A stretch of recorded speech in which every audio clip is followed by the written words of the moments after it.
भाइयों में सद्भावना हो, विश्व का कल्याण हो, गो हत्या बंद हो, गो माता की जय हो, भारत अखंड हो, भारत अखंड हो, भारत अखंड हो।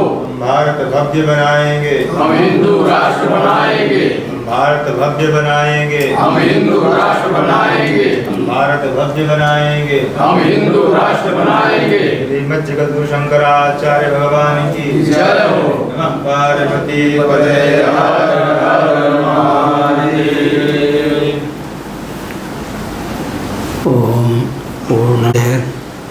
पूर्णस्य पूर्णमादाय पूर्णमेवावशिष्यते नामापिते च मधुरं मधुरं स्वरूपं कर्मापिते च मधुरं मधुरा स्मृतिश्च बुद्धिं प्रबोधय प्रभो मधुबोधशक्तिं विद्यां प्रयच्छ परमां परिभावयामि कोमलं कूजयन् वेणुं श्यामलोऽयं कुमारकः वेदवेद्यं परं ब्रह्म भासतां हृदये मम कूजन्तं राम रामेति मधुरं मधुराक्षरम् आरुह्य कविताशाखां वन्दे वाल्मीकिकोकिलं निगमकल्पतरोर्गलितं फलं शुकमुखादमृतद्रवसंयुतं पिबत भागवतं रसमालयं मुहुरहो रसिका भुवि भावुकाः तृणादपि सुनीचेन तरोरपि सहिष्णुना अमानिना मानदेन कीर्तनेय सदा हरिः नारायणाखिल गुरो भगवन् नमस्ते शिवाय नमः शिवलिंगाय नमः तन्मे मनः शिव संकल्पमस्तु। आपको सर्दी लगती है क्या? ठीक। कहाँ? 240 अंतिम पंक्ति आनंदगिरी।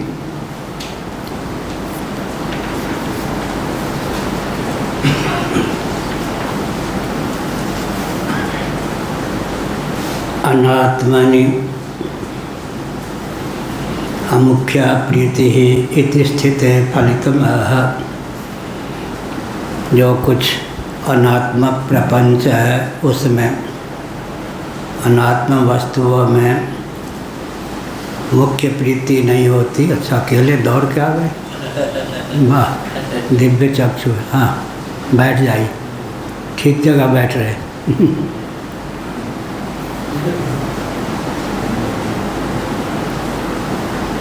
अनात्मा में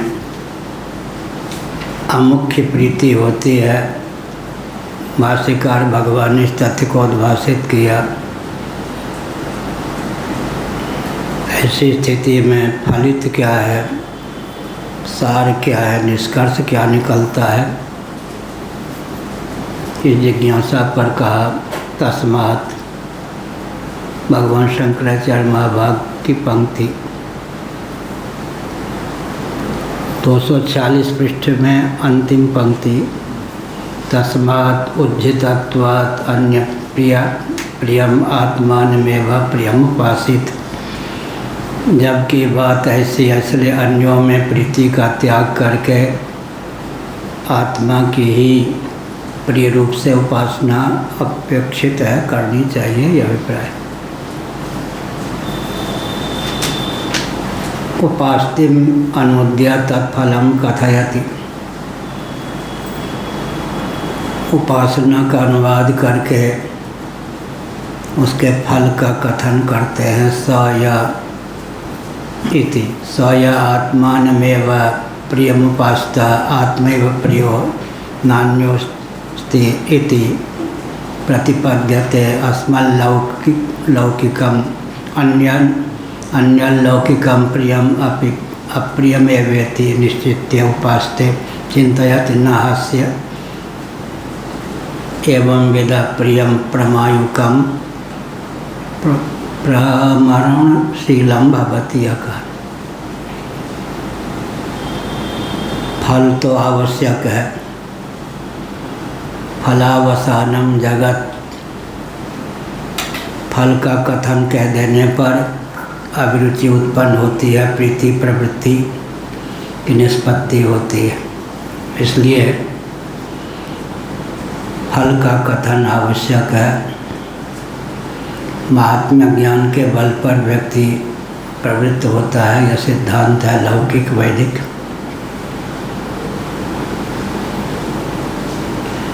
वह जो आत्मा को ही प्रिय समझकर उसकी उपासना करता है, आत्मा ही पर प्रेमास्पद है, न कि अन्य कोई। इस प्रकार सकल अनात्मक प्रपंच से जो परत रहकर आत्मा में ही प्रीति को प्रतिष्ठित करता है, अर्थात प्रीति का जो निसर्ग सिद्ध विषय आत्मा है, उसके अतिरिक्त कोई उसके लिए प्रीति का विषय नहीं रह जाता, तब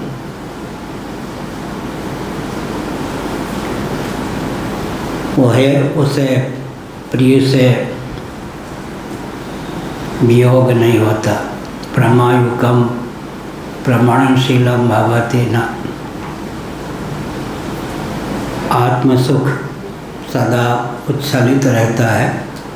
अनात्म भाव भावित न होने के कारण उसके जीवन में सुख की अजस अभिव्यक्ति होती रहती है। प्रतिबंध शून्य सुख अंतःकरण में अभिव्यक्त होता रहता है। अभिप्राय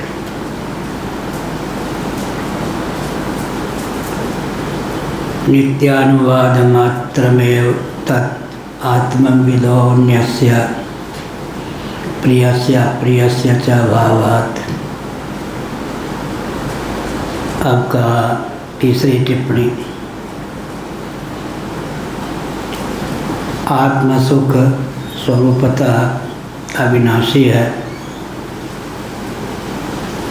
वास्तव में उपास्य नहीं, आत्मा तो अपना आपा ही है।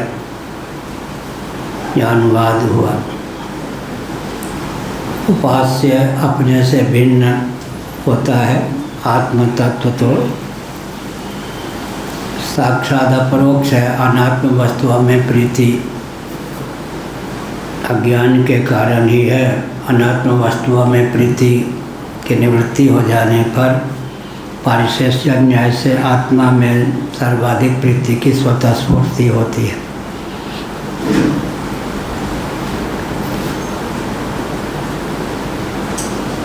आत्मा ही प्रिय है, ऐसी मति हो जाती है अचंचल। तब उस आत्म तत्व का चिंतन करता है, आत्मरति आत्मतृप्ति से संपन्न रहता है। अनात्मरति अनात्म तृप्ति की निवृत्ति हो जाती है। उसके प्रिय का कभी वियोग नहीं होता, क्योंकि अनात्म वस्तु को प्रिय मानता ही नहीं, जानता ही नहीं। नित्यानुवाद मात्र में तत् आत्मविदोऽन्यस्य प्रियस्य अप्रियस्य च भावात्। अनुवाद मात्र है, क्योंकि आत्मव्यक्ता जो है उसके लिए कोई न प्रिय है न अप्रिय, क्योंकि अनात्म वस्तु का जब अस्तित्व ही नहीं है तो प्रिय और अप्रिय क्या। आनंद भी चल रही थी, ठीक है। अभी तो कहते भाष्य चल रहा है, वाह, पहले का भाष्य चलेगा। अच्छा, कौन सी पंक्ति आनंद गई? ठीक है। उपास्तिम अनुद्य तत्फलम कथयति, तो कहा ही उपास्ति, उपासना का विषय कौन है, उसका अनुवाद करके उसका फल कहते हैं। आत्मा ही पर प्रेमास्पद है। इस तथ्य को जानकर जो उसकी उपासना करता है, अनात्मरति से निवृत्ति उसके जीवन में रहती है। उसके प्रिय का कभी वियोग ही नहीं होता, क्योंकि अनात्म वस्तु और व्यक्ति में प्रियता से संपन्न उसकी मति होती ही नहीं है। याद है। अनुवाद द्योतको ह शब्द है। भाष्य में जो ह शब्द का प्रयोग है या अक्षर का प्रयोग है, अनुवाद का द्योतक है। ह अस्यैवं विदः, इस प्रकार दूसरी पंक्ति में। ये सब शास्त्रों की विशेषता है, एक एक अक्षर पर यहाँ विचार होता है। अक्षर भी शब्द का रूप धारण कर लेता है। यहाँ हौश को शब्द कहा आनंद गिरी ने। ऐसी व्यवस्थित अध्ययन की परंपरा रही। भाष्यकार आदि ऐसे हुए हैं, एक अक्षर भी अनर्गल अतिरिक्त नहीं लिखते। एक एक अक्षर पर विचार होता है, यह अक्षर क्यों, यह शब्द क्यों, इस अक्षर के बाद यह अक्षर क्यों, इस शब्द के बाद यह शब्द क्यों, इस वाक्य के बाद यह वाक्य क्यों, इस प्रकरण के बाद यह प्रकरण क्यों। इसका मतलब वाणी में निर्दोषता होनी चाहिए, अनर्गल एक भी शब्द का अक्षर का उपयोग न हो, परिमार्जित शैली होनी चाहिए, यह अभिप्राय। अव्याप्ति अतिव्याप्ति असंभव दोष से रहित हो वाणी,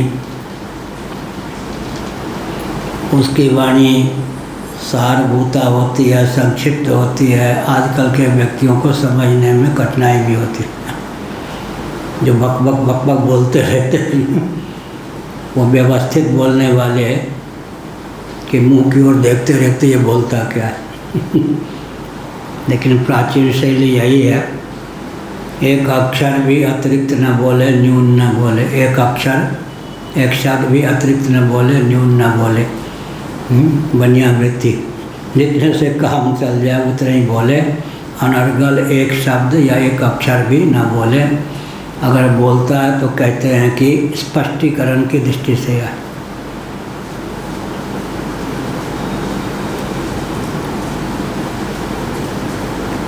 फलश्रुते गत्यंतर महा। काशी में जब आश्रम नहीं था तो लीलाधर जी वृंदावन के थे, मुल्तान परंपरा के। श्याम सुंदर मुल्तान काशी में उन्होंने कहा कि हमारे रिश्तेदार हैं,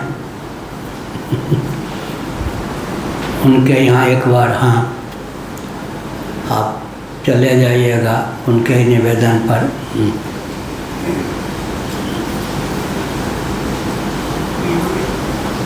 हम गए, उनके सारू की मौत हो गई द्वार के अंदर ही प्रवेश करते हुए।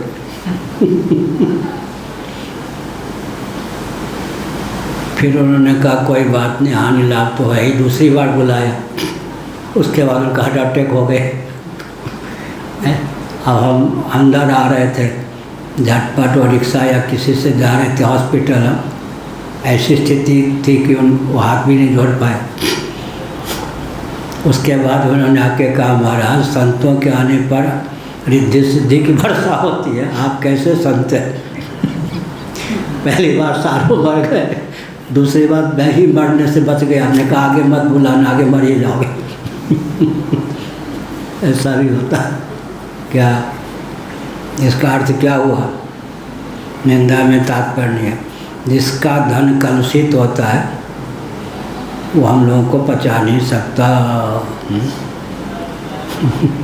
जिसका धन कलुषित होता है हम लोगों को पचा नहीं सकता। हमारा प्रवेश उसको बंटा ढार किए बिना नहीं रह सकता।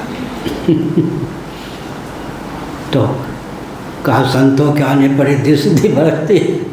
पहली बार सारू मर गया, दूसरी बार मुझे हार्ट अटैक हो गया, तीसरी बार क्या होगा? तीसरी बार बुलाना मत, नहीं तो मर ही जाओगे। फिर बुलाया भी नहीं, डर के मार। यह है।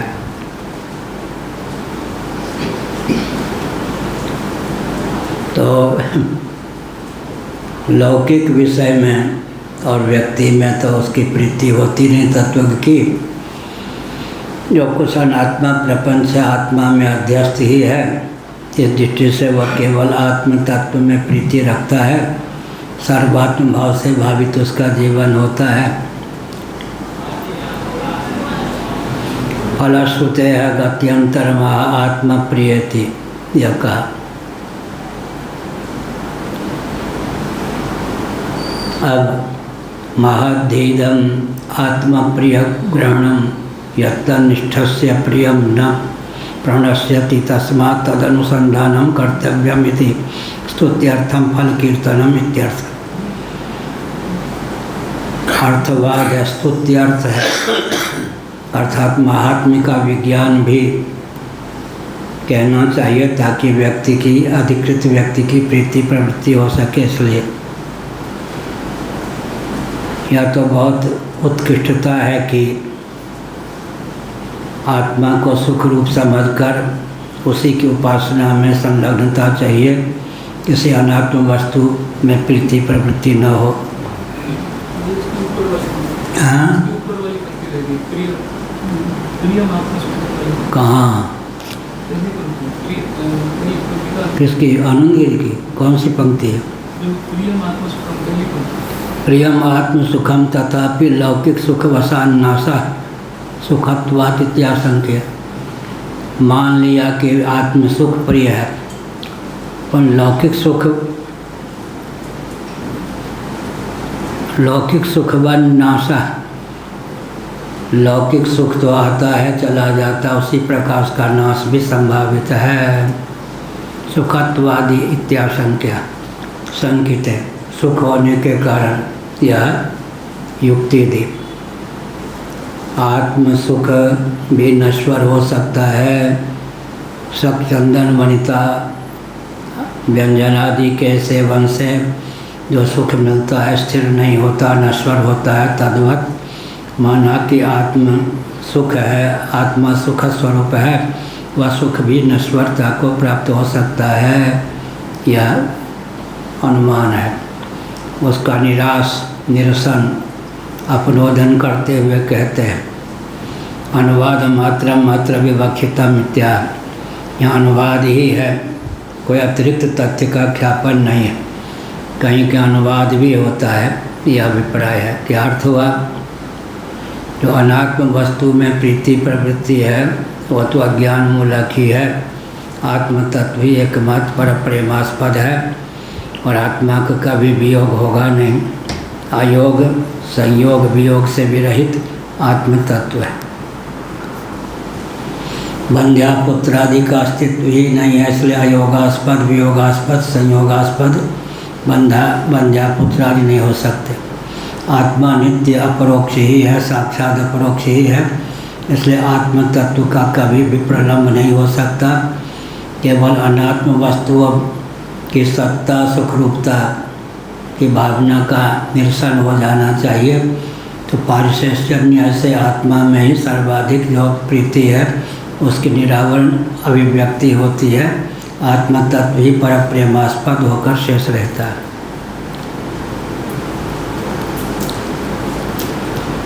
महदेदम आत्म प्रिय ग्रहणम यत्तनिष्ठ से प्रियम न प्रणश्यति। यह महत है, अत्यंत उत्कृष्ट है कि आत्मा को प्रिय रूप से जाने, क्योंकि जो आत्मनिष्ठ होता है आत्मा को पर प्रेमास्पद समझकर किसी भी अनात्म वस्तुओं में प्रीति प्रवृत्ति से विरहित होता है, अन्य किसी वस्तु को प्रिय नहीं समझता, इसलिए वह कभी भी अप्रिय का मुख नहीं देखता है। उसका सुख कभी भी नश्वरता को प्राप्त नहीं होता। तस्मात् तदनुसंधानं कर्तव्यम स्तुत्यर्थम फल कीर्तनम इत्यर्थ। जबकि बात ऐसी है इसलिए आत्म तत्व का अनुसंधान करना चाहिए, यह अभिप्राय हुआ। स्तुत्यर्थ है माने फल कीर्तन, महात्म बोध के लिए है। क्या भाष्य चल रहा था आनंद गिरी? तब ठीक है। पक्षांतर महा प्रिय गुणे थी, पक्षांतर को लेकर कहते प्रिय गुण। यह कहा आत्मा प्रिय ग्रहण स्तुति अर्थम व प्रिय गुण फल विधानार्थम व, अथवा प्रिय के गुण का जो फल है उसके विधान के लिए है। मंदात्मदर्शिन ताच्छील्य प्रत्ययोपादानात्, क्योंकि जो मंद आत्मदर्शी हैं, मध्यम कोटि या सामान्य कोटि के जिज्ञासु हैं, उनकी प्रीति प्रवृत्ति का यही साधन हो सकता है। एवं शास्त्र पक्षते प्रदर्शन अधिकारी त्रैविध्याभिप्रायण इति ध्येयम। ये सब टिप्पणी। प्रथम पक्ष उत्तमाधिकारिणी, द्वितीय मध्यमाधिकारिणी, तृतीय मंदे तेषां क्रमात् आत्मिक सुख मात्र पुत्रादि सुख प्रिय कत्वात् सुखादि सुख प्रिय कत्वात् इत्यर्थ ध्येयम् इति ध्येयम् यह कहा। 3 प्रकार के जिज्ञासु होते हैं, एक उच्च कोटि के, एक मध्यम कोटि के, एक सामान्य कोटि के। तीनों दृष्टियों से भाष्यकार भगवान ने तत्व का प्रतिपादन किया ताकि कोई श्रेय उपलब्धि से वंचित न रह जाए।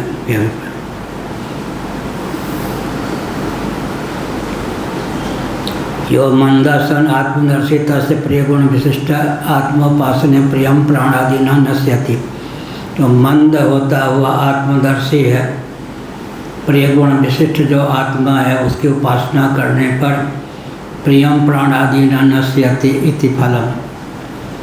प्रिय प्राणादि का नाश नहीं होता, असमय में मृत्यु की प्राप्ति नहीं होती। अभिप्राय क्या हुआ, भव सिंधु से तर भी जाता है और जीवन में स्वस्थता की प्राप्ति रहती है, अकाल मृत्यु आदि से भी बच जाता है, सब लाभ ही लाभ है। इति फलम विधातुम फलवचनम इत्यर्थ। फल का निरूपण कर देने से साधन में प्रीति प्रवृत्ति परिलक्षित होती है, यह अभिप्राय। कहीं कहीं विषय का प्रतिपादन करने के बाद फल का निरूपण होता है, कहीं कहीं फल का निरूपण पहले कर दिया जाता है। इदं ज्ञानमुपाश्रित्य मम साधर्ममागता सर्गे पिनोपजायन्ते प्रलये न व्यथन्ति च। गीता 14वां अध्याय पहले ही कह दिया ताकि अर्जुन की पूरी रुचि अभिव्यक्त हो जाए। यह एक बातूनी था, मार्कंडेय नामक व्यक्ति, हमारे गुरु भाई ने अलग। अब दिखता नहीं, जीवित है यानी गुजरात में जाके रम गया, क्या हो गया, गृहस्थ हो गया, मर गया, पता नहीं। बड़ा गंभीर होकर उसने कहा, स्वामी जी एक ऐसी दवा बताता हूँ आपके सब रोग दूर हो जाएंगे। उन्होंने कहा बताओ। अमर लता होती है ना, अमरी, अमर बेल, मूल नक्षत्र पुष्य नक्षत्र में 3 फीट गहरे गड्ढा खोद के उसके जड़ निकालें, पानी से धो लें, इस प्रकार से उसको पीस करके अमुक चीज़ के साथ पावे, सब रोग दूर हो जाए। अमरी के कोई अमर बेल होती है ना, सुनहरी लता, वृक्ष जिस वृक्ष पर इतना फेंक देंगे उस वृक्ष का सार ले लेती है, उस वृक्ष को सुखा देती है। सुनहरी लता अमर बेल बहुत बढ़िया है। मूल ना होने पर उसमें पुष्प होते हैं, छोटे छोटे फल भी लगते हैं। निर्मूल भी पुष्पित होता है, फलित होता है। उसका अपवाद, उसका एक उदाहरण यही है, कौन, अमरी, अमर लता। मेरठ आदि में हम घूमने जाते थे, जंगल में खूब अमर बेल का दर्शन होता था। ननु आत्मान प्रियम उपासी, माने उसका कोई मूल नहीं होता, निर्मूल होने पर भी उसमें फूल लगते हैं, फल लगते हैं। बहुत ऊंची दवा भी है अमर बेल, जीवनी शक्ति उसमें पर्याप्त होती है। दूसरे के समाश्रित रहकर भी व्यक्ति फल फूल सकता है, उसका उदाहरण। ननु आत्मानं प्रियम उपासीनस्य प्रियम प्राणादि विद्या सामर्थ्या न नश्यति। बहुत बढ़िया। अब कहा कि आत्मा प्रिय है, आत्मा को प्रिय समझकर उसकी उपासना करने पर प्राणादि जो हैं ये विद्या सामर्थ्य के बल पर नष्ट नहीं होते, अर्थात अल्पायु व्यक्ति नहीं होता, दीर्घ जीवन प्राप्त होता है। अब कोई कह सकता है कि भगवान शंकराचार्य महाराज तो केवल 32 वर्ष तक रहे, वहाँ से शिव जी के अवतार थे ना, उतने समय के लिए वो आए थे, वो अवतार की बात। देवलोक में सभा हुई कि मर्त्यलोक में भारतवर्ष में एक अभिनय करना है, वहाँ अभिनय मंडली होती है, अवतार की दृष्टि से वो इतिहास बना लेती है। चंद्रमा से कहा गया कि इसमें आपकी सहभागिता चाहिए, आपको अपना पुत्र देना होगा मर्त्यलोक में। द्वापर कल की संधि में ही एक ऐसा अभिनय होना है ऐतिह्य धरातल पर कि कलयुग के अंतिम चरण तक के व्यक्ति शिक्षा ले लें। कलयुग के अंतिम चरण में जितना अत्याचार होगा, पाप होगा, वो सब कलयुग के प्रवेश में ही हो जाए दुर्योधन आदि के द्वारा, ताकि लोग समझ सकें। चंद्रमा ने कहा कि मेरा बेटा मुझे बहुत प्रिय है। दो ढंग का अवतार होता है, एक अवतार शिवजी शिवलोक में बने रहें और यहाँ अवतीर्ण हो जाए, एक अवतार शिवजी तिरोहित होकर यहाँ अवतीर्ण हो जाए। दो ढंग के अवतार है। मैं चंद्रमा ने कहा मैं अपने बेटे के बिना अधिक समय तक नहीं रह सकता, कोई अधिक नहीं, 16-17 साल के लिए। मर्त्यलोक के 16-17 साल वहाँ तो कुछ घंटों की बात। तो वो कौन थे? अभिमन्यु चंद्रमा के पुत्र के बेटे। विवाह के 7वें महीने में चल बसे।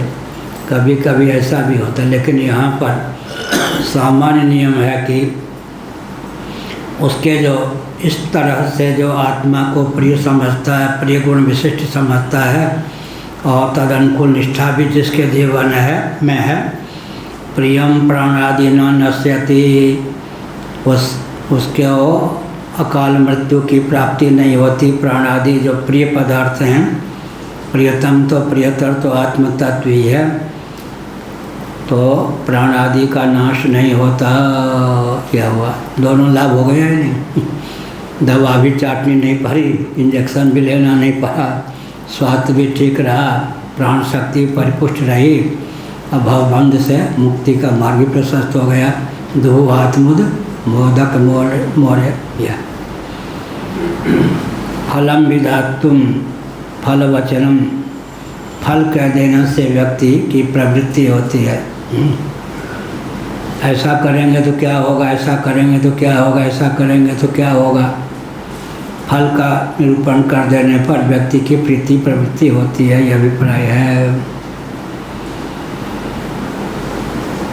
ननु आत्मानं प्रियम उपासीनस्य प्रियम प्राणादि विद्या सामर्थ्या न नश्यति तथा च मंद विशेषणम मंद मिथ्याशंक्या तत्शील्यति। यह कहा भाष्य में। मोबाइल बंद करके रखें। प्रिय गुण विशिष्ट जो आत्म तत्व है, एक विचित्र बात है, एक वस्तु में एक व्यक्ति में 50 गुण हो सकते हैं, लेकिन योग दर्शन विभूतिपाद के अनुसार जिस गुण पर हम रिझे हैं, लट्टू हैं, जो गुण जिस वस्तु या व्यक्ति का हमको पसंद है, उस गुण से विशिष्ट उस वस्तु या व्यक्ति का ध्यान करेंगे तो मन में तादात्म्यापत्ति के बल पर उस गुण को कर्षित करने की क्षमता है। क्या बहुभवन सामर्थ्य से संपन्न है हमारा आपका मन, बहुभवन सामर्थ्य से संपन्न है। तदाकारता के कारण, तन्मयता के कारण योग दर्शन के विभूतिपाद का यही रहस्य है। ध्यान करने पर ध्येय की तद्रूपता को व्यक्ति प्राप्त होता है। भृंगी कीटन न्याय में तो आमूल चूल देह भी वैसे हो जाए। हमने जंगल में नैमिषारण्य में छिप करके देखा है, एक गुफा में था, तो हमने देखा कि जो भृंगी होती है वो क्या करती है, अपने पाँव के सहारे गीली जगह में ऐसे इतने चौड़े इतने लंबे लगभग गड्ढा खो देती है। जिस जाति के कीट को बेहोश करने पर वह भृंगी बना सकती है, जन्मजात उसको उस कीट का ज्ञान होता है, वो उड़ती है, उड़ करके जिस जाति के कीट को डंक मारने पर बेसुध करके फिर वो भृंगी बना सकती है, उस जाति के कीट को डंक मार देती है। हमने देखा, वो बेहोश करके फिर लाद के ले आती है। और जो गड्ढा बनाया होता है लगभग इतना गहरा, इतना मोटा, उसमें उसको ठूस देती है, पाँव के द्वारा गड्ढे को भर देती है मिट्टी से, और लगभग आध घंटे तक 30 मिनटों तक चारों ओर गड्ढे के जैसे वन में झुंगुर बोलता है ना, उस बीच में कोई व्यवधान डाल दे तो गड्ढे में पड़ा हुआ कीट मर जाएगा।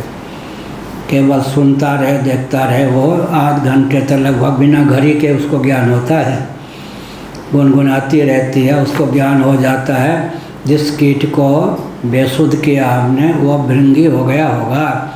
उसके बाद पाँव के सहारे क्या करती है, वो धूली को, आवरण को हटा देती है। वो नया भृंगी, नया कीट, वो भृंगी बना हुआ जो कीट है नया, वो भी वही करता है। फिर गुरुजी आपसे आज्ञा, आपकी आज्ञा नो या नहीं, वो भी वही काम करता है। इस प्रकार उसकी वंश परंपरा चलती रहती है। हमने वन में छिप करके भृंगी को कीट को भृंगी बनाते हुए देखा, इसलिए केवल सुनी बात नहीं, प्रयोग भी है। तो ऐसा ही है भृंगी कीट अन्याय से। वहाँ तो सदैव भृंगी, गुण भी शरीर भी, और यहाँ जिसकी उपासना करते हैं तद्रूपता जीवन में आती ही है। यो मंदासन आत्मदर्शी तस्य प्रिय गुण विशिष्ट आत्मोपासने प्रियम प्राणादि न नश्यति। मंदाधिकारी है लेकिन आत्मदर्शी है, उसको तो चाहिए क्या, प्रिय वस्तु का प्राणादि का वियोग ना हो, अर्थात प्राणादि परिपुष्ट रहे, अधिक समय तक जीवन बना रहे, अकाल मृत्यु आदि से बचे रहें। एक बार हमने बताया होगा, ये 2 बार बताया होगा, बिजली तो गांव में थी नहीं उन दिनों, प्रकाश था। उधर वो भाभी बैठी थी, बड़ी 8 साल बड़ी रही होंगी, मैं इधर बैठा था, तो शास्त्रार्थ दोनों में छिड़ गया। उनका नाम था सरस्वती, एक भाभी का नाम विद्या, एक सरस्वती। बड़ी भाभी से शास्त्रार्थ छिड़ गया। हमने कहा काल मृत्यु कोई चीज़ नहीं। पहले ताना उन्होंने कहा साथ जब शालाग्राम का पूजन करते हैं और चरणामृत देते हैं हम लोगों को, तो अकाल मृत्यु हरण क्यों पढ़ते हैं। हम मुस्कुराए। फिर उन्होंने कहा, हमने कहा फिर भी, तो उन्होंने कहा देखिए बत्ती भी है, तेल भी है, लेकिन फूकिया माचिस रखे हुए थे, बस वो बुझ गए, इसी का नाम अकाल मृत्यु। हमने कहा आप जीती मार गए। क्या मतलब हुआ, बत्ती भी है, तेल भी है, फू मारने से क्या हुआ, लव बुझ गए। इसी प्रकार से अकाल मृत्यु भी है। अकाल मृत्यु के कई अर्थ होते हैं। काल माने मार्ग, काल का मार्ग अर्थ गाँव है गीता के 8वें अध्याय में। यत्र काले तो नावृत्तिम आवृत्तिम च वियोगिना प्रयाता यान्ति तम कालम भक्ष्याम भर्तृसभा। काल का अर्थ मार्ग भी होता है। उत्तरायण दक्षिणायन मार्ग का वर्णन गीता के 8वें अध्याय में है। वहाँ काल शब्द का प्रयोग मार्ग के अर्थ में है। और अकाल मृत्यु का अर्थ क्या हुआ, अपनी भावना के अनुसार इतने वर्षों तक मनुष्य को जीना चाहिए, एक कल्पना होती है 75, 80, 90, 100।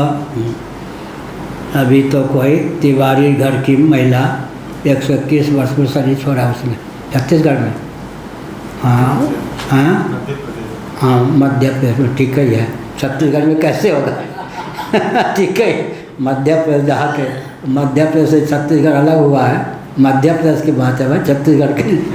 ठीक कहा, वो मध्य प्रदेश के हैं, छत्तीसगढ़ के। ऐसी घटना छत्तीसगढ़ में कैसे घटेगी भाई, मध्य प्रदेश में घटे। ठीक है, बात है। यह हुआ एक महिला, एक हम कानपुर में ब्राह्मण के यहाँ ठहरे थे, स्वामी जी थे उस समय साथ में हम थे। तो एक घर की दादी 101 वर्ष की रही होगी, पोती आदि के लिए खिलौना बन गई थी, लेकिन उसके पति, और विधवा थी, जब पति रहे होंगे तो ब्राह्मण होने पर भी हाँ कुछ नेता थे वो, क्षत्रिय थे, नेता थे वो, उसके पति। तो पोती विनोद करती, दादी यमराज के दूत तुम्हें लेने आए हैं। अरे गेट कीपर से कहो अंदर मत आने दो। अब पोती के लिए विनोद, दादी कहे नहीं उसको मत आने दो। मानता ही नहीं, धक्का करके दुका एकदम गेट कीपर द्वारपाल की मानता नहीं, अंदर आ 10 रुपया पकड़ा दे। नेता की पत्नी थी ना, 10 रुपया से नहीं मानता, अरे 20 दे दे, 30 दे दे, किसी तरह से मेरे पास आने मत दे। पोती के लिए दादी विनोद का विषय बन गई थी। ऐसे ही तो यो मन दर्शन आत्मदर्शी तस्य प्रिय गुण विशिष्ट आत्मोपासने प्रियम प्राणादि न नश्यति। यह फल हुआ। फल वचनम, फल कहने पर आकर्षण होता है। जो मंद अधिकारी है लेकिन आत्मदर्शी है, प्रिय गुण विशिष्ट आत्मा की उपासना करता है। प्रिय जो है आत्मा से पराक लेकिन प्रिय, आत्म तत्व प्रियतम या प्रियतर है। प्राणादि जो हैं वो प्रिय हैं। नश्यति न, अर्थात अजर अमर तो नहीं होता। इस विद्या के प्रभाव से अकाल मृत्यु से बच जाता है, स्वस्थ जीवन अधिक समय तक रहता है। बहुत बढ़िया। एक कैसा दे सब सद है, क्या होगा? योगक्षेमम वहाम्यहम्, क्या भगवान ने कहा या नहीं? अनन्या चिंतयन्तो माम ये जना परिपासते तेषां नित्याभियुक्तानां योगक्षेमम वहाम्यहम्। ये अर्थ हुआ, दोनों ही लाभ हो गया ना। प्रिय प्राणादि असमय में नष्ट नहीं होते, देहांत नहीं होता। बट्टे खाते में भी विलगावान्तर फल की प्राप्ति हो गई। आत्मस्वरूप तो है ही। प्रियम प्राणादि न नश्यति इति फलम विधातुम, फल वचनम है। ननु आत्मना प्रियम उपासीनस्य प्रियम प्राणादि विद्या सामर्थ्या न नश्यति तथा च मंद विशेषण मंद मिथ्या संख्या तत्क्षील्येति। भाष्य में ये अंतिम पंक्ति, मंदात्मदर्शिना ताच्छिल्य प्रत्योपादनात्, यह कहा। ताच्छिल्य प्रत्यय का ग्रहण किया गया है यहाँ पर व्याकरण की दृष्टि से भगवान शंकराचार्य ने कहा। स्वभावहाना योगाच्च प्रमणनशीलत्वाभावेपि प्राणादेः आत्यंतिकम अप्रमणन अविवक्षितम इत्यर्थ। यह कहा। विद्याफल से विदुषा संभवात इति तदाशय। विद्वान को विद्या का फल मिलता है, इसका अर्थ है कि आत्मज्ञान भी हो जाता है। प्राणादि जो प्रिय हैं, आत्म तत्व पर प्रेमास्पद है। आत्मा से पराक जो प्राणादि प्रिय हैं वो भी परिपुष्ट बने रहते हैं, अर्थात अल्पायु नहीं होता। असमय में मृत्यु अकालग्रस्त का भाजन नहीं बनता। दोनों लाभ हो गया। लौकिक लाभ भी है, परमार्थ दृष्टि से तो उसका मार्ग कल्याण का प्रशस्त है ही। यह हुआ। अब ये 9वां होगा ना मंत्र।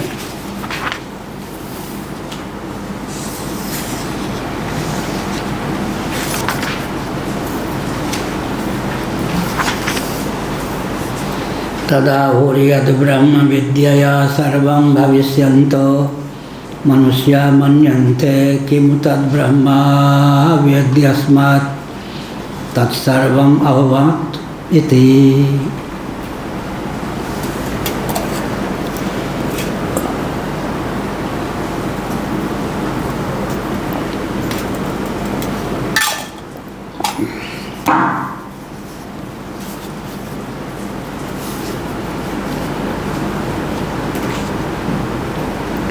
तदा हो, इन्होंने कहा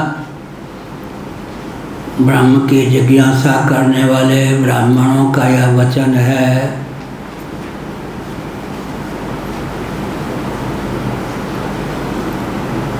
तदाहु यद ब्रह्म विद्यया सर्वं भविष्यन्तः मनुष्या मन्यन्ते। ब्रह्म विद्या के बल पर मनुष्य हम सर्वरूप हो जाएंगे ऐसा मानते हैं। सर्वरूप कैसे हो जाएंगे? ब्रह्म तो सर्वोपादान सर्वाधिष्ठान सर्वात्मा है, इसलिए ब्रह्म विज्ञान के फलस्वरूप सर्वरूपता हो ही जाती है। सबकी सर्वरूपता है, लेकिन अज्ञान के कारण अपनी सर्वरूपता की स्फूर्ति नहीं हो पाती। तत्वज्ञ जो है आत्मा की ब्रह्मरूपता, ब्रह्म की आत्मरूपता, ब्रह्मस्वरूप आत्मा में, आत्मा स्वरूप ब्रह्म में प्रकृति सहित प्रपंच की अध्यक्षता का अचंचल निश्चय जिसके जीवन में है, उसके जीवन में यह फल अभिव्यक्त होता है, अन्यों के जीवन में नहीं। यह सर्वरूप हो जाते हैं ऐसा मानते हैं। सर्वरूप विद्या विनय संपन्न ब्राह्मणे गव्यस्तिनी, समदर्शी होता है, सर्वरूप भी होता है। सर्वरूप होता है, इसमें सहिष्णुता कैसे अर्जित करें? स्वप्नावस्था। स्वप्नावस्था में आत्म चैतन्य से अधिष्ठित जो मन होता है, अर्धनिद्रित अवस्था को प्राप्त होता है। कर्मेंद्रियां सो जाएं, ज्ञानेंद्रियां सो जाएं, अंतःकरण अर्धनिद्रित हो जाए, निद्रा दोष और वासना की प्रगल्भता से जब आत्म चैतन्य से अधिष्ठित मन ही सर्वरूपों में उल्लसित हो, तब उसका नाम स्वप्न होता है।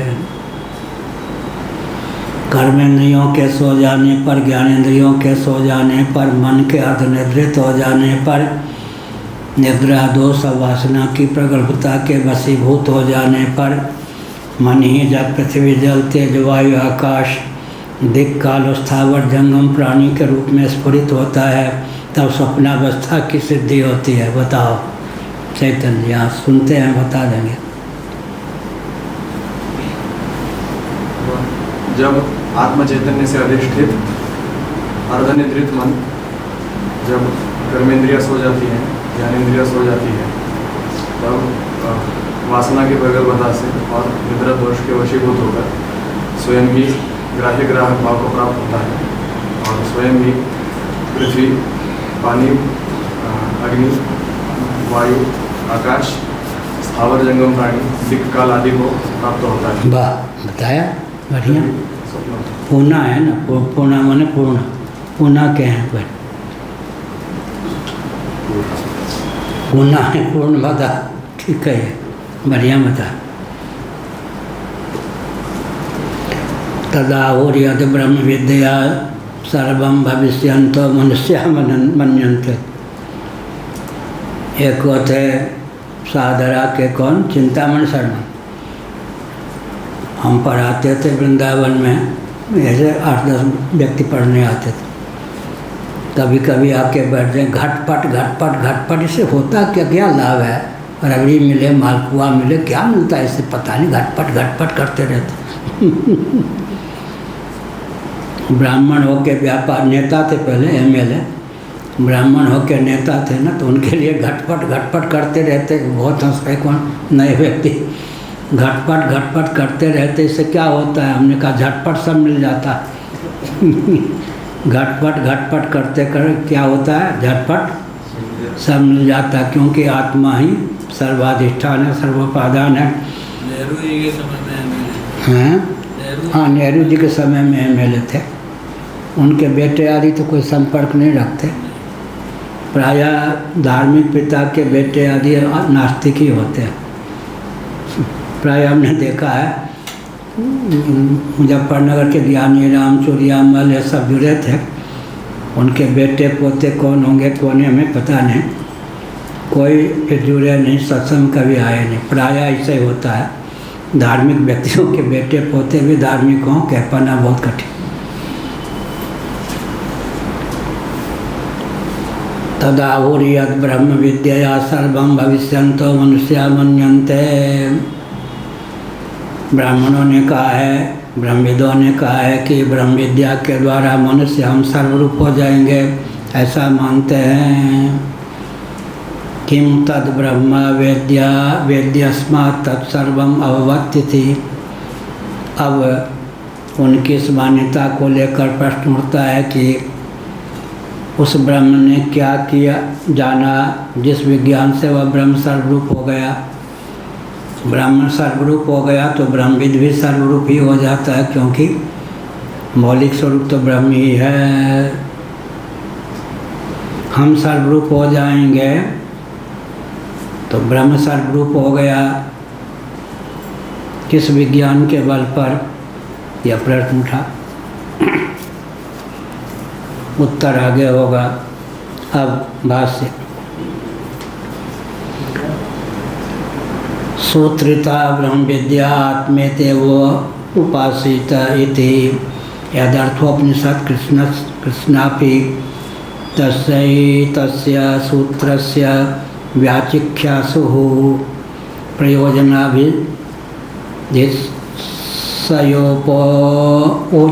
उज्जिघांसति तदिति यः।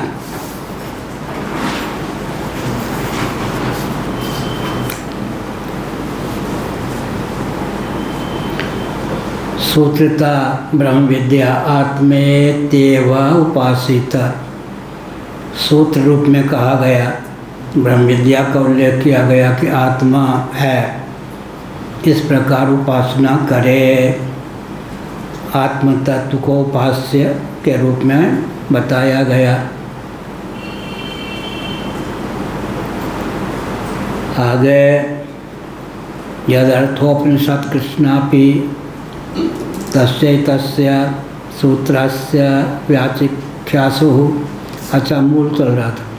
यदाहुर्यद् ब्रह्म विद्यया सर्वं भविष्यन्तः मनुष्या मन्यन्ते।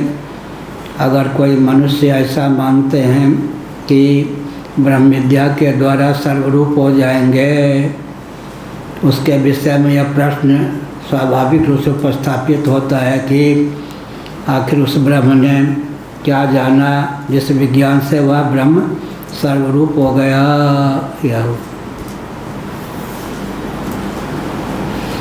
सूत्रिता ब्रह्म विद्या आत्मेत्येवोपासित इति।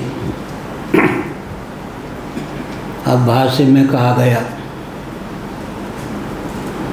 यदर्थोपनिषत् कृष्णापि तस्य सूत्रस्य व्याचिख्यासुः प्रयोजनाभिधिस्सयोपोज्जिघांसति तदिति। यह कहा, शेषीभूत समस्त उपनिषद ब्रह्म विद्या का श्रुति ने वह आत्मा है, इस प्रकार उपासना करे। सूत्र रूप में उपनिषद के स्वरूप का सारांश का चित्रण कर दिया। शेषीभूत समस्त उपनिषद का अर्थ क्या हुआ? बाकी तो शेष हैं। कर्मकांड परक उपासना कांड परक वचन तो शेष हैं। शेषी कौन है? उपनिषद। यजुर्वेद के 40 अध्याय में अंतिम अध्याय का नाम उपनिषद है।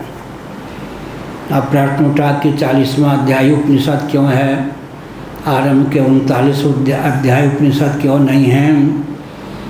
तो भगवान शंकराचार्य महाभाग ने उपोद्घात में इस तथ्य को उद्भाषित किया कि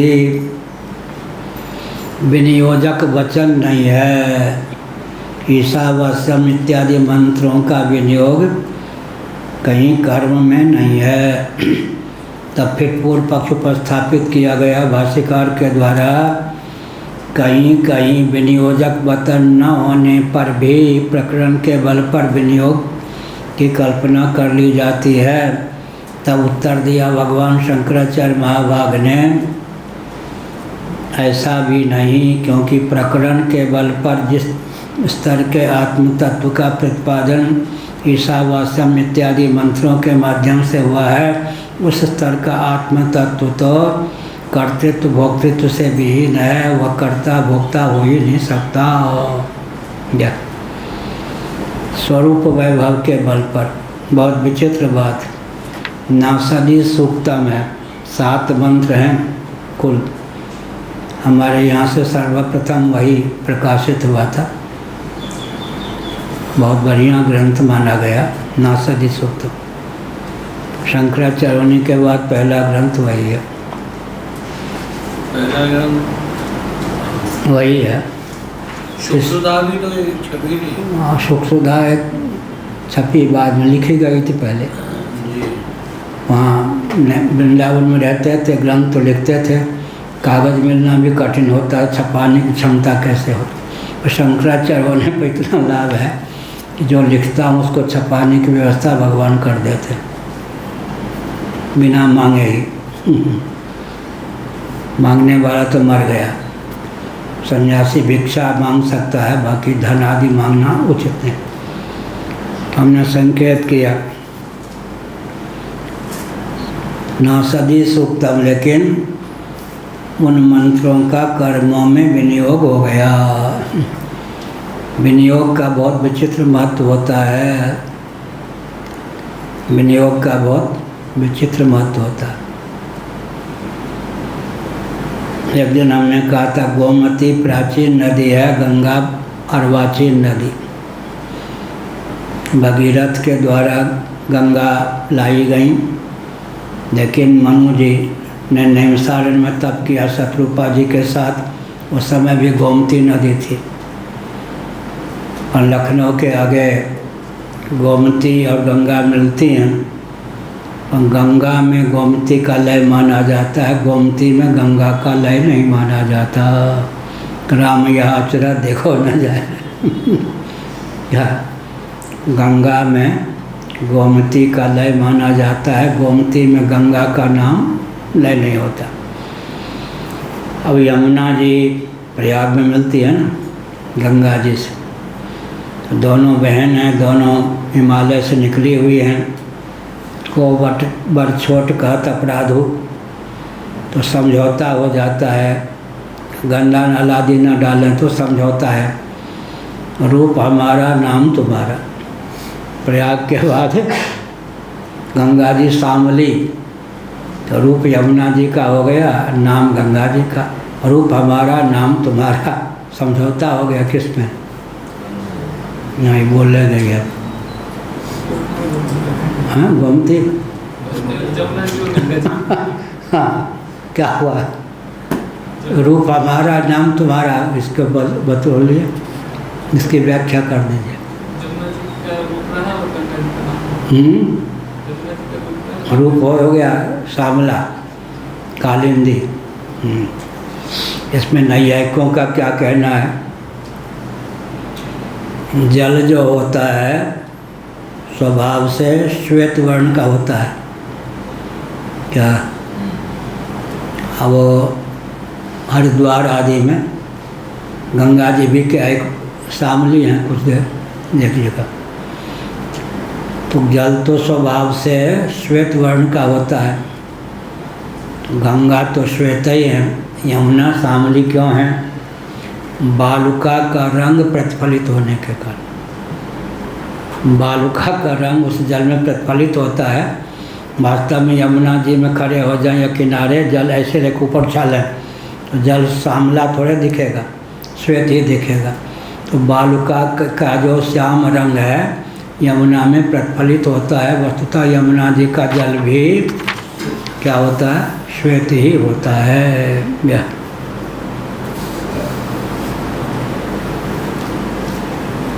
यदा हुर्यत ब्रह्म विद्यया सर्वं भविष्यन्तो मनुष्या मन्यन्ते किं तद् ब्रह्म ब्रह्मा वेद्यस्मात् तत्सर्वम् अभवत् इति। उसके विषय में यह प्रश्न होता है जिसका यह कथन है, उस ब्रह्म ने क्या किया, क्या जाना, जिससे जिस विज्ञान के बल पर वह ब्रह्म सर्वरूप हो गया। जब ब्रह्म सर्वरूप हो गया तो ब्रह्म को जानने वाला भी सर्वरूप हो ही जाएगा। क्या ब्रह्म सर्वरूप है तो ब्रह्म को जानने वाला ब्रह्म ही होगा, सर्वरूप हो ही जाएगा। यह कहा सूत्रिता ब्रह्म विद्या आत्मेत वो आत्मे वो पासिता इति यदर्थोपनिषद कृष्णापि तस्य तस्य सूत्रस्य व्याचिख्यासु प्रयोजनाभिधित्सयोपयो जिघांसति तदिति वक्ष्यमाणमन्तरं वाक्यावद्योत्यं वस्त्वाहुर्ब्राह्मणा ब्रह्म विदिशत् वो जन्म जरा मरण प्रबंध चक्र भ्रमण कृतायास दुखोदकापार महोदधि प्लवभूतम गुरुमासाद्य तत्तीर मुक्तितीर्षत् वो धर्माधर्म साधन तत्फल लक्षणा साध्य साधन रूपा निर्विष्णा तद्वित लक्षण नित्य निरतिशय श्रेय प्रतिपित्सव। यह हुआ। अब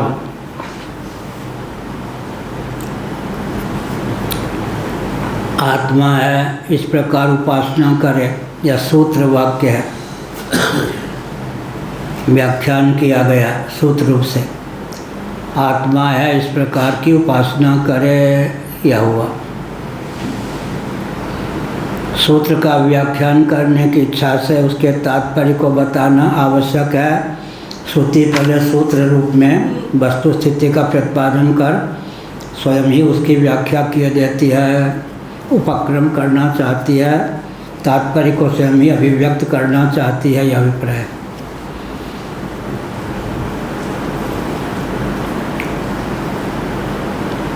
मूल मंत्र में तत् शब्द का प्रयोग किया गया है अनंतर वाक्य को लेकर के। प्रकाश से वस्तु का ग्रहण होता है, अर्थात आगे जो संदर्भ है उसके आधार पर यह तथ्य अभिव्यक्त है, यह अभिप्राय।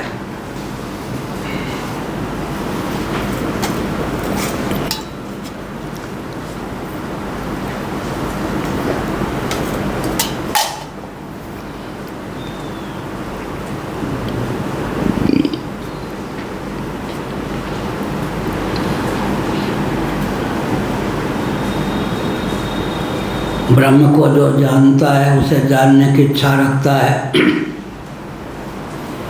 गुरुमुख से अगर उसने ब्रह्म विद्या का श्रवण किया अधिकृत होकर तो जन्म जरा मरण प्रबंध चक्र में भ्रमण से मुक्ति प्राप्त कर लेता है। दुख अपार संसार समुद्र जो है उसमें स्टीमर नौका जलयान के समान गुरु का वाक्य सिद्ध होता है। भव सिंधु में बिल्कुल निमग्न नहीं होता, डुबकी नहीं लगाता। यह 3 प्रकार की बात होती है। भव सिंधु में था पाना, भव सिंधु के पार जाना और भव सिंधु सूख जाना, 3। चौथी बात और है भव सिंधु आनंद सिंधु के रूप में उल्लसित होना। कहो चैतन्य कितनी बात हुई? वो 4 बात। एक है भव सिंधु का था पाना, दूसरा है नौका से पार करना, तीसरा है कि भव सिंधु सूख जाना, और चौथा है कि भव सिंधु को ही आनंद सिंधु का के रूप में उल्लसित कर देना। बैठे तुलसीदास जी ने सबका चित्रण किया है। भवसागर चाहत हा जो पावा, यह भव सिंधु में रह कर के उसका था पाना एक विद्या का स्तर है। वह विद्या जिससे व्यक्ति भव सिंधु में था पा लेता है। दूसरी विद्या है उसे उच्च कोटि के भव सिंधु उसके पार चला जाता है। तीसरी विद्या क्या है? भव सिंधु सूख ही जाता है। चौथी विद्या क्या है? भव सिंधु आनंद सिंधु के रूप में उल्लसित हो जाता है। कौन सी पसंद है आपको? ये देखो पंडित जी अभी तो विचार करके बताए। मध्य प्रदेश की ओर से जो धारा है, कौन कौन नदी, भव सिंधु में था पाना, भव सिंधु के पार जाना, भव सिंधु सुख जाना वो, और आनंद सिंधु के रूप परिणत हो जाना वो भी है। वही ठीक है। वही ठीक है, जो ठीक है। वैखरी वाक का आलम्बन लेंगे तो क्या होगा? वैखरी वाक से भगवान नाम का संकीर्तन करेंगे तो क्या होगा? भव सिंधु में था पा लेंगे। मध्यमा वाक का आलम्बन लेकर भगवान नाम संकीर्तन करेंगे तो भव सिंधु के पार हो जाएंगे। पश्चिमती वाक का आलम्बन लेकर भगवत भजन करेंगे तो भव सिंधु सूख जाएगा। परावाक का आलम्बन लेकर भजन करेंगे तो भव सिंधु आनंद सिंधु के रूप में परिणत हो जाएगा। ठीक, अब बोलेंगे पंडित जी।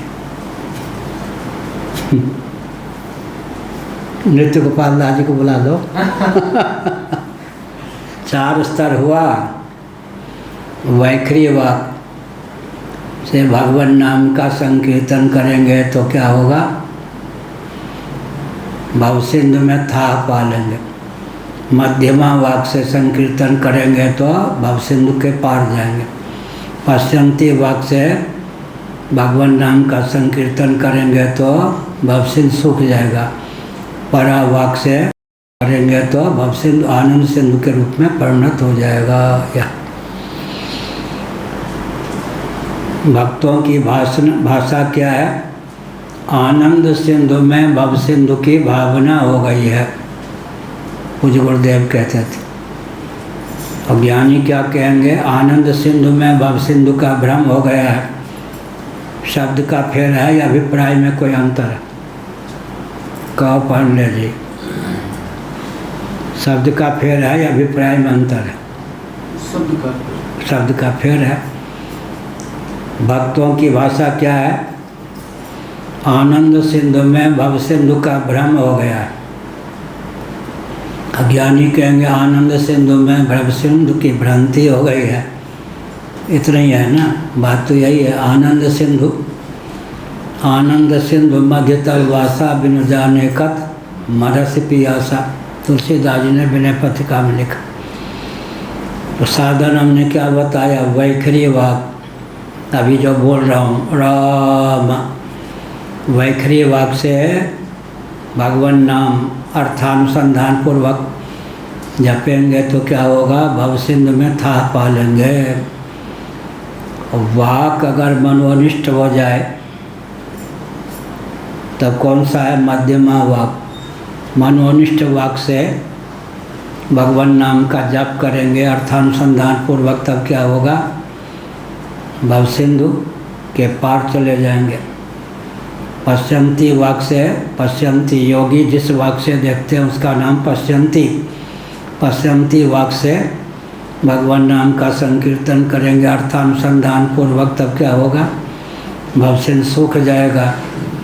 परावाक से करेंगे तब भव सिंधु आनंद सिंधु के रूप में उल्लसित हो जाएगा, क्योंकि आनंद सिंधु में भव सिंधु की भावना हो गई है। या आनंद सिंधु में ही भव सिंधु का भ्रम हो गया है। किस श्रुति के बल पर यह तथ्य सिद्ध है? आनंदात् देव खलुमानि भूतानि जायन्ते। आनंदात् देव खलुमानि भूतानि जायन्ते। निस्संदेह ये सब प्राणियों पदार्थ आनंद से ही उत्पन्न होते हैं। तो आनंद से ही उत्पन्न हुए तो आनंद मात्र हुए या नहीं? आनंद मात्र। बौद्धों के आगम में, बौद्धागम में भी इस तथ्य को उद्भाषित किया गया है कि गंगा के तट पर भले ही प्रेत रहते हों, लेकिन दुरित के कारण, पाप के कारण गंगा जी तप्त बालुका के रूप में ही उनको दृष्टिगोचर होती हैं। प्यासे मरते रहते हैं, पानी के रूप में, जल के रूप में गंगा दिखती है। राम नाम को छोड़ दोगे, तुलसीदास जी ने क्या कहा? सुरसरि तीर बिनु नीर दुख पाएगो, सुरतर तर तो है दरिद्र सताएगो। कल्प वृक्ष के नीचे भी दरिद्रता के चपेट में पड़े रहोगे, और गंगा जी के तट पर रहकर भी बिना जल के प्यासे मरते रहोगे। बौद्धों ने भी आस्तिकता का परिचय दिया। गंगा के तट पर जो प्रेत आदि रहते हैं, दुरित के कारण गंगा जी उनको तप्त रेगिस्तान के रूप में दिखाई पड़ती हैं। एक महिला ने कहा प्रयाग में सभा में कहा, महाराज आज कोई गुरु रह गए क्या? हमने कहा तुम अपने को इतना उच्च मानती हो कि अपने को सर्वोत्कृष्ट साधिका मानती हो, अपने को तो मानती हो, तुम्हारे दृष्टि में कोई गुरु ही नहीं रह गया। अहंकार की पराकाष्ठा है या नहीं? भाग गई फिर क्या भाग गई फिर? वो चाहती थी हम कहें कि आपसे बढ़िया कौन गुरु बनाने योग्य है, मुझे भी दीक्षा दे दो। कोरा अहंकार है या नहीं? दत्तात्रेय महाराज की क्या विशेषता है? किसी क्षेत्र में कोई जिज्ञासु हो, ब्रह्म जिज्ञासु, कदाचित उस क्षेत्र में कोई तत्वज्ञ न हो, तो दत्तात्रेय गुरु का रूप धारण करके उसको उपदेश दे के कृतार्थ कर देते हैं। या तो गुरु से मिला देते या स्वयं ही किसी आचार्य के रूप में प्रकट होकर उसको उपदेश देकर उसका कल्याण कर देते हैं। या हुआ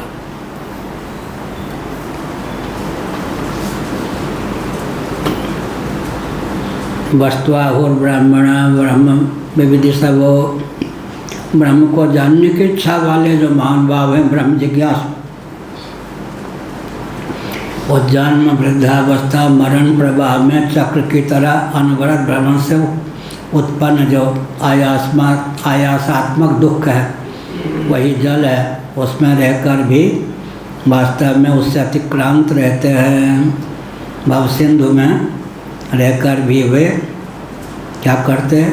गुरु स्वकल्पम गुरु करुणधारम मयानुकूलेन नभस्वते ऋतम न या कभू कर करुणा नरदेहि निर्देह माध्यम सुलभम सुदुर्लभम। भागवत में एकादश स्कंद में तुलसीदास जी ने अनुवाद किया। गुरुदेव के चरण कमल, भगवान के चरण कमल का आश्रय लेने पर व्यक्ति भव सागर से पार हो जाता है। ब्रह्मणा ब्रह्म विविध सब, जन्म जरा, जन्म है फिर जरा है वृद्धावस्था, उसके बाद मृत्यु है। ये प्रबंध हुआ। प्रबंध माने निबंध भी होता है, प्रबंध माने ये चक्र हुआ। जन्म जरा मरण का प्रवाह चलता रहता है।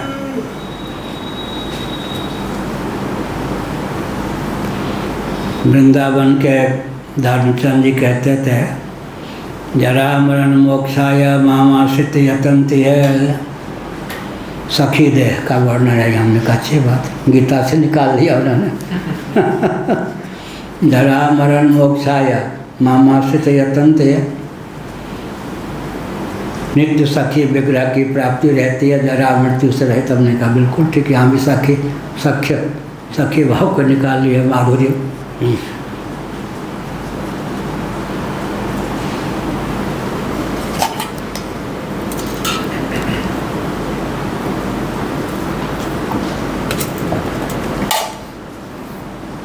पूर्वाचार्य कहते थे 4 जून गीता भगवान ने कहा 4 जून। तो जून शब्द का प्रयोग आप लोग समझते हैं पूरा नया है ना। भगवान ने कहा 4 जून है, 4 जून सब 4 जून का वर्णन है ना गीता में।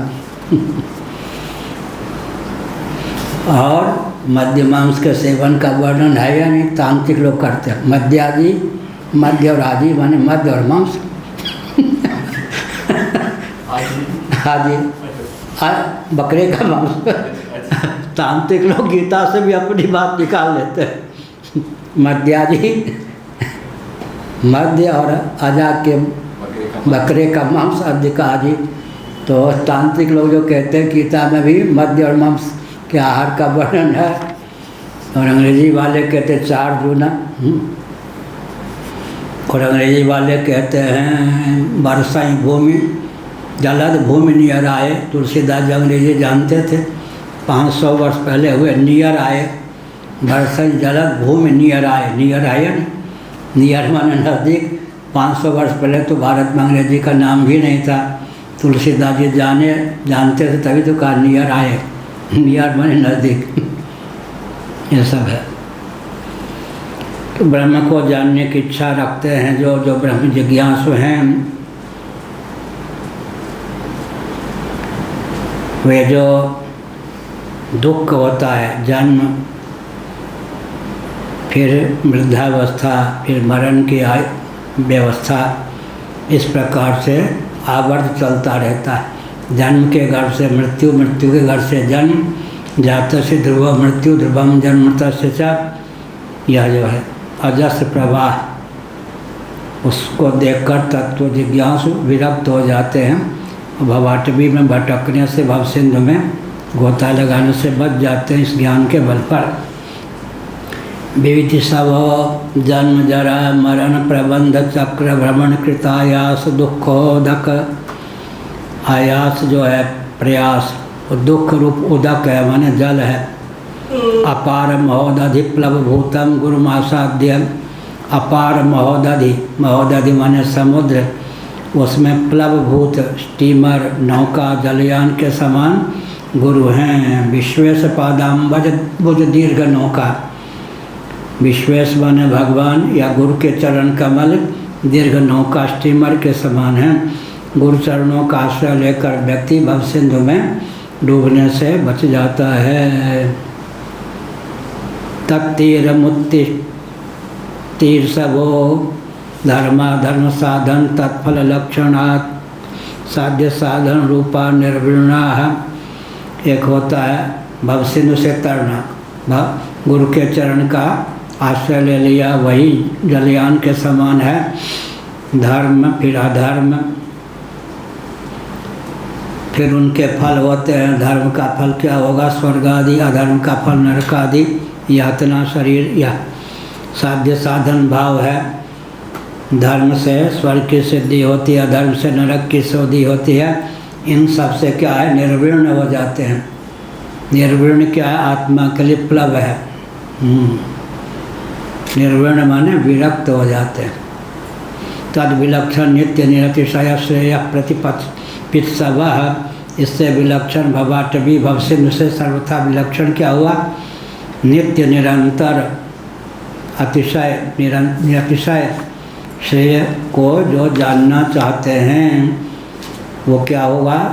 श्रेय काम जो है क्या करते हैं? भवाटवी में भटकने से बच जाते हैं।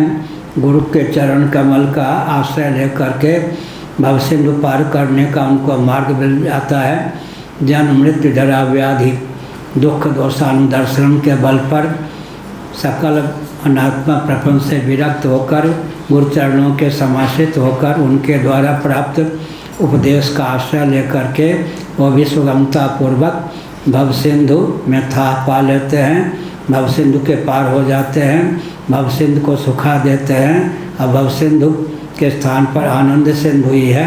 आनंद सिंधु में भव सिंधु का केवल विभ्रम हो रहा है। इस तथ्य को जानकर सदा के लिए कृतार्थ हो जाते हैं।